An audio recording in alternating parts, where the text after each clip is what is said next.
ହେଇଗଲା ଭାଙ୍ଗିଦେଲା ସବୁ ତା ଗାଡ଼ି ଫାଡ଼ି ସବୁ ହଣାହଣି ହେଇଛନ୍ତି। ଏ ହଣା ହେଇଛି ମାନେ ଘର ହଣା ହେଇଛନ୍ତି ସବୁ। ଦେଖୁଛ କେତେଟା ମେଡ଼ିସିନ କେତେଟା ମେଡ଼ିକାଲ ଗଲେଣି ଦେଖୁଛ ହେକଡ଼କର ହଣା ହେଇଛନ୍ତି ଦେଖ ଏଇ ପଳେଇଲେ ସବୁ ବାହାରିକି।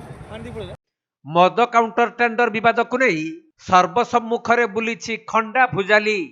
ଦୁର୍ବୃତ୍ତଙ୍କ ଆକ୍ରମଣରେ 3 ଜଣ ଗୁରୁତର ହେବା ସହ ସେମାନେ ଫେରୁଥିବା କାରକୁ ମଧ୍ୟ ଖଣ୍ଡାରେ ହାଣି ଡୋର ଭାଙ୍ଗିଛନ୍ତି।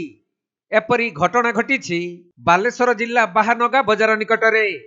ମିଳିଥିବା ସୂଚନା ଅନୁଯାୟୀ ଗତକାଲି ସନ୍ଧ୍ୟାରେ ସୋର ଥାନା ପଥରପେଣ୍ଠ ଗ୍ରାମର କାଳନ୍ଦୀ ସାହୁ, ମାନସ ମହାପାତ୍ର ଓ ପାଟଣା ଗ୍ରାମର ଦେବାନନ୍ଦ ମଳିକ ଏକ କାର ଯୋଗେ ବାରିକପୁର ହାଟରୁ ଘରକୁ ଫେରୁଥିଲେ।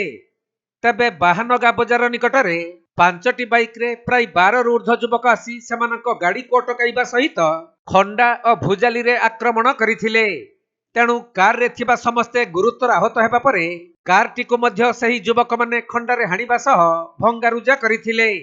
ଯାହାର ଭିଡିଓ ସୋସିଆଲ ମିଡିଆରେ ଭାଇରାଲ ହୋଇଥିବା ବେଳେ ମଦ କାଉଣ୍ଟର ଟେଣ୍ଡର ବିବାଦକୁ ନେଇ ଏହିପରି ଘଟଣା ଘଟିଥିବା ସୂଚନା ମିଳିଛି।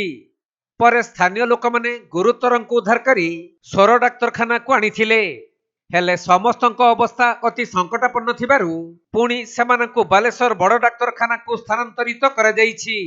ସେପଟେ ସୋର, ବାହାନଗା ଓ ଆଖପାଖ ଅଞ୍ଚଳରେ ଆଇନ ଶୃଙ୍ଖଳା ପରିସ୍ଥିତି ଅତି ବିପର୍ଯ୍ୟୟ ହୋଇପଡ଼ିଛି। ତେଣୁ ସାଧାରଣ ଲୋକମାନେ ଭୟଭୀତ ହୋଇପଡ଼ିଥିବା ବେଳେ ନିଜକୁ ଅସୁରକ୍ଷିତ ମନେ କରୁଛନ୍ତି। ତେବେ ଦୁର୍ବୃତ୍ତମାନଙ୍କ ସର୍ବସମ୍ମୁଖରେ ଏଭଳି ଆତଙ୍କରାଜ ସମଗ୍ର ଅଞ୍ଚଳରେ ଭୟର ବାତାବରଣ ସୃଷ୍ଟି କରିଛି।